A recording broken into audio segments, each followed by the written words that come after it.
आषाढी वारीनिमित्त पंढरपूर येथे विठ्ठल रुक्मिणीचे दर्शन घेऊन पुण्याकडे जाणाऱ्या वारकऱ्यांना मध्यरात्री दगडफेक करून गोंधळ निर्माण करत बेशुद्ध पाडल्याचा फायदा घेत अज्ञातांनी रोख रक्कम व महत्त्वाची कागदपत्रे लंपास केल्याची घटना समोर आली आहे।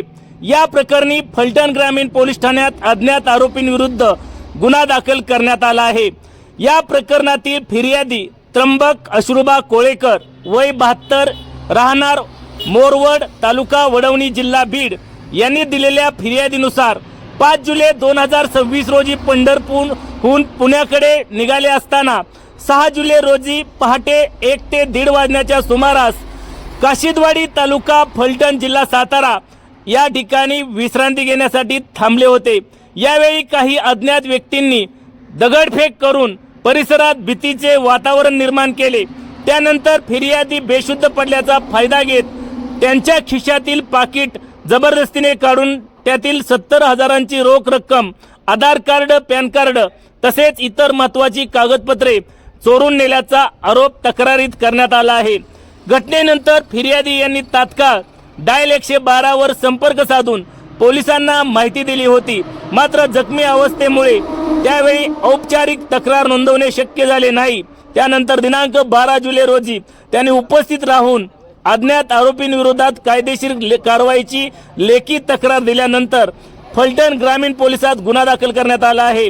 या गुन्ह्याचा पुढील तपास महिला पोलीस उपनिरीक्षक शिवानी नागवडे या करीत आहेत। जबरी चोरी करणाऱ्या अज्ञात आरोपींचा शोध घेण्यासाठी पोलीस विविध अंगांनी सध्या तपास करत आहेत। दर्शन घेतले, काही लोक माघार आले म्हणे आम्ही फलटण पाशी थांबलो। तिथं थांबल्याच्या नंतर 1:30च्या आसपास चोरांनी आमच्यावर हल्ला केला। त्यामध्ये प्रत्येक माणूस आपला आपला जीव घेऊन पळाला। मला चक्कर आली, एका माणसाला लागल्यामुळे एक बैले आढळली, त्याच्यामुळे मला चक्कर आली। कारण मी त्यांच्या सगळ्याचा म्हणजे त्यांनी चालक असल्यामुळे मला ते तेवढं सहन झालं नाही, म्हणून मला चक्कर येऊन मी पडलो। त्याच्यानंतर ते लोक गेले आणि मी एकला सापडलो त्यांना।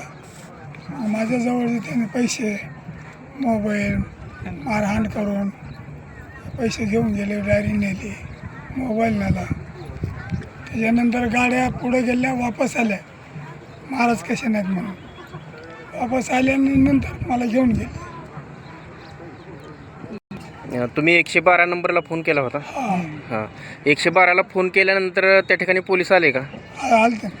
हां, पोलीस आल्यानंतर त्यांनी चौकशी वगैरे केली, तक्रार वगैरे द्यायची का तुम्हाला विचारलं? हो, पण तुम्ही सांगितलं तक्रार वगैरे काही द्यायची नाही। हां, आणि त्याच्यानंतर पालखी प्रस्थान असल्यामुळे तुम्ही हो त्याच्यामुळे आम्ही ते पुढे निघून आला। म्हणजे तुमची पोलिसांच्या विरोधात काही तक्रार नाही?